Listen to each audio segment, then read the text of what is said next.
Merhaba arkadaşlar. Bugün sizlere sanayi tipi overlock tanıtacağım. Ev tipi overlockla arasındaki farklara bakacağız.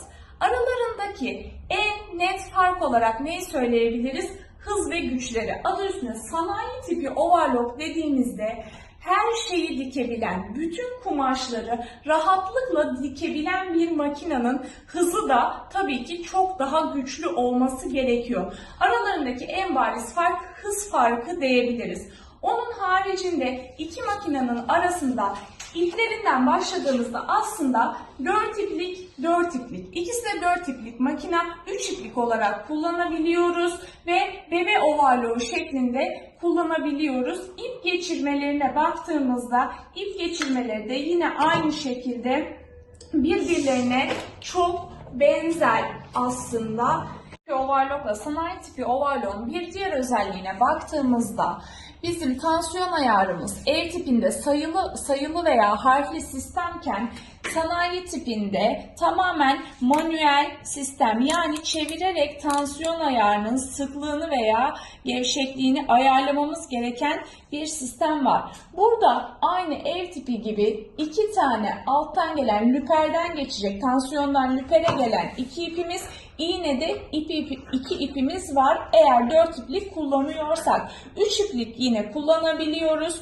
Aşağı geldiğimizde iğne sisteminde arka ayağı koruma tuşu bağlı değil. Sanayi makinalarında ayağı kaldırabilmemiz için iki ihtimal vardır. Birinci ihtimal şurada gördüğünüz mandalı aşağı doğru bastırdığımızda ayağı yerine oturtturup kaldırabiliyorken, İkinci ihtimalimiz de sanayi tipi overlocklarda makinenin ayağını geriye bastığımızda ayak kalkar, bıraktığımızda yerine iner. Yani biz seri üretimde üretim yaparken ayağımızı bu şekilde kullanıyoruz. Ne zaman ki işlem yapacağız veya herhangi bir ip takma durumunda o zaman ayağı tamamen kaldırabilmek için buradan açmamız gerekiyor. İğne sistemine geldiğinde İğne sisteminde yine iki iğnemiz, aynı ev tipindeki gibi iki iğnemiz var. İğnelerin takıp çıkartabilmek için bu alyanı kullanmak zorundayız. Çünkü vida sistemi değil, alyan sistemi mevcut. İğnenin sağda veya solda olması şu şekilde açılarak, gevşetilerek iğne çıkıyor, sıkılarak da iğne yerine oturuyor. İğne sisteminde iğnenin sağda veya solda olması bizim için önemli. Neden? Çünkü dar overlock soldaki iğne iptal edildiğinde, yani biz 3 iplik çalışıyorsak ve dar overlock istiyorsak soldaki iğneyi iptal etmemiz gerekiyor ki dar overlock yapabilelim. Birçok özellik var dedik sanayi tipi makinalarında. Dar overlock, geniş overlock, 3 iplik, 4 iplik ve bebe overlock. Bebe overlock'undan aslında en farklı olanından başlayalım. Bizim plakamızı şöyle açtığımızda, dikiş plaka koruma tuşu kesik. Açtığımızda bizim burada adım ayarımız vesaire bütün işlemleri burada yapıyoruz. Şuradaki gördüğümüz yerden overlock'un darlığı, genişliği, adım ayarı hepsini burada yapacağız. Biz en farklı olanından başlayalım. Bebe overlock'undan başlayalım. Bebe overlock için bizim plaka değiştirmemiz gerekiyor. Çünkü bebe overlock'un darlığı bizim şurada gördüğümüz plaka dediğimiz şu. Bunlar çeşit çeşit satılabiliyor. Bebe overlock'un plakası da daha dar bir plaka. Biz normalde 3 iplikle dar overlock yapabiliyoruz. Fakat bebe overlock yapamıyoruz. Bebe overlock yapabilmemiz için bu plakanın değişmiş olması gerekiyor. Bilgisayarlı makinelerin diğer makinelerden farkına baktığımızda buradaki plakada bize birçok kullanırken kolaylık sağlayabilecek programlarının olması. Şimdi biz buradan programa bastığımızda bize birçok seçenek sunacak. Sensör tuşu. İplik kesme modu. Ayak kaldırma modu. Burada Başlangıç hız modu.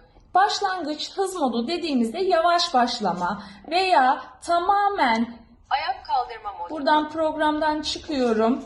Maksimum. Maksimum hız. Yavaş mı kullanmak Hız azaltma. istiyorum? hızlı mı kullanmak istiyorum makineyi? Yani benim Arttırma. ayağıma göre nasıl kullanmak istediğimi ayarlayabileceğim kesme, ışık, ayak modu, birçok modu buradan seçerek daha rahat bir kullanım sağlıyorum. Aynı bizim ev tipinde olduğu gibi iplik geçirmede yardımcı, şurada gördüğünüz bu plakada iplik geçirmeyi bize anlatıyor. İplik geçirmesi ev tipiyle birebir demesem de çok yakın, aynı diyebiliriz. Şöyle yavaş yavaş üstten alta doğru gelirsek bizim ev tipinde üstte şunları görmüyoruz. Bunlar ne? Sanayi makinalarında overlock da olsa, ev tipi de olsa sanayi makinalarında bunlar bizim ayağımızın baskısını gösterir. Yani biz bunu sıkarsak ayağımızın baskısı alta doğru, açtığımızda baskı daha hafifler. Sıktığımızda daha fazla, açtığımızda daha hafif, daha kalın kumaşlar dikiyorsak ayağı hafifletiriz buradan, ayağı kaldırırız yani. Sıktığımızda da daha ince kumaşlarda kullanırız. Şimdi bizim overlock makinalarımız, sanayi tipi overlock makinalarımız kapalı karteldir. Yani yağlarını göremeyiz. Göremediğimiz için de nerede bittiğini, ne zaman koymamız gerektiğini bize gösteren iki yer var. Yağ ile ilgili iki yerimiz var sanayi overlock'unda. Şurada gördüğünüz cam bölme, burada iki tane kırmızı çizgi var. Yağı bu iki kırmızı çizginin arasındaysa olması gerektiği gibidir. Fakat üstteki de bizde yağ koymaya, yani yağımızı dökmeye yarayan yerdir. Yağı yenilemek istediğimizde biz kapalı kartel olduğu için sadece buradan açarak yağını koyup kontrol ediyoruz olup olmadığını. Sanayi tipi dediğimizde yine en önemli özelliklerinden biri, sanayi tipi bizde iş güvenliği açısından önemlidir. İş güvenliği açısından baktığımızda bizim bu korumalığımız ev tiplerinde çok gözükmese de sanayi tipinde vardır ve her zaman kapalı tutulması gerekir deriz. İğnenin direkt göz hizamızda olduğu için kapalı tutuyoruz. Burada bizim kesme, bilgisayarlı makine olmasından kaynaklı kesme tuşumuz var. Overlock'la işimiz bittiğinde direkt kesme tuşuna basarak ipliğin kesilmesini sağlıyoruz.